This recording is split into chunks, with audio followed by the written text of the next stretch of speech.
Welcome back. Today we're going to talk about parent functions that are power functions, exponential functions, and logarithm functions. Okay, a power function is a function of the form y is equal to x to the n for some value n.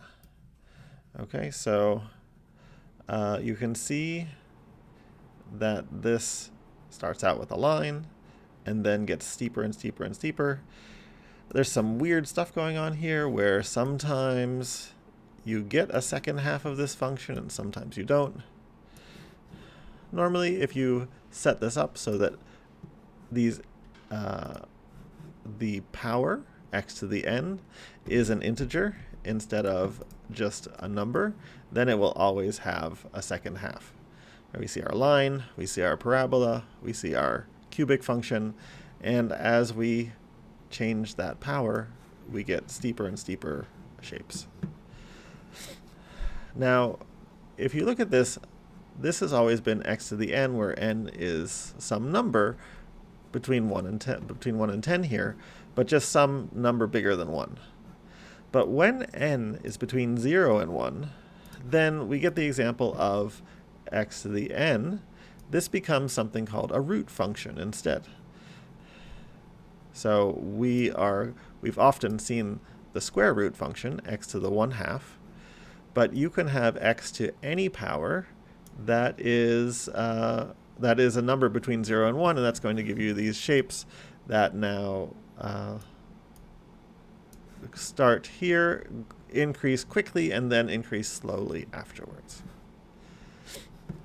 Okay, but you might ask the question, what happens if if the power is not bigger than 1 or between 0 and 1? Well, when x is negative, you get a different type of function. You get this function that slopes down and then heads off to 0. This function has an asymptote at x equals 0, and it also has an asymptote at y equals 0. Okay, so if you want a curvy shape that looks like this, then you can use a function like x to the negative 1 over x, and that gives you this kind of shape. Next. So another function that has that kind of swoopy shape that starts off very high and then goes very low is the exponential function. So if on the previous page we had the power function, it was y is equal to x to the n. X was the base and n is the exponent. But what if we change that around and we had y is equal to 2 to the x, where this is now the constant and x is in the exponent. So y equals 2 to the x, or y equals e to the x. Those are some examples of exponential functions. And the way you can think about this is that every time you increase by 1x, you're going to, in this case, double. So it doubles once, it doubles twice, it doubles 3 times, it doubles 4 times. It just keeps doubling, which increases really, really fast. Okay. When the base number here, so this was 2 to the x, or e to the x, e is about 2.7. When the base is greater than 1, that function grows really, really fast. But when the base is between 0 and 1 instead, this function starts high and goes down. It decays very quickly. The general form of an exponential function is y is equal to b to the x, some base to the x, and then you can multiply by a constant. So as you change your b, that's changing your slope, and whether it starts high and comes down low, or whether it starts low and goes up high. And a is giving it either is stretching it upwards or flipping it over and stretching it downwards. That's the different types of exponential functions. Okay, logarithmic functions. So a function that's related to the exponential function, the inverse of the exponential function, is a logarithmic function. So you can write that in a couple of ways. Y is equal to ln of x. That's this red one here. This is what happens when it's log base e. And the general logarithm is written with this log base b, and you can change what b is. So changing what b is, you can't have negative b, but starting with b is at 0 and going off and getting bigger and bigger, that's going to change this shape of the logarithm function. So if you want a shape that comes up very fast and then increases slowly, that would be a logarithm function. So the exploration here says create a sketch that has at least one power function, at least one exponential function. So let's do that.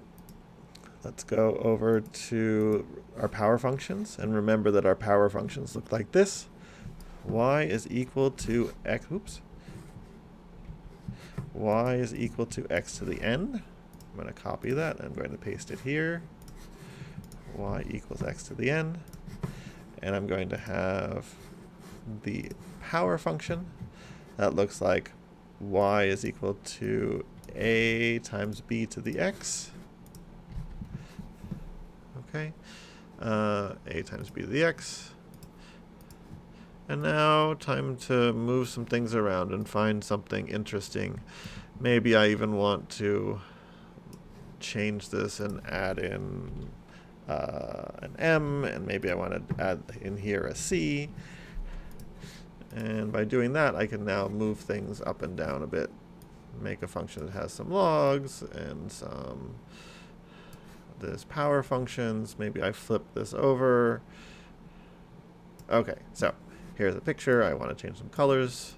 Green and maybe green and red. Okay, very holiday. Okay, last question. Here are some reflection questions. What is this mathematical difference between power functions and exponential functions? So take a look at how we wrote down these functions here.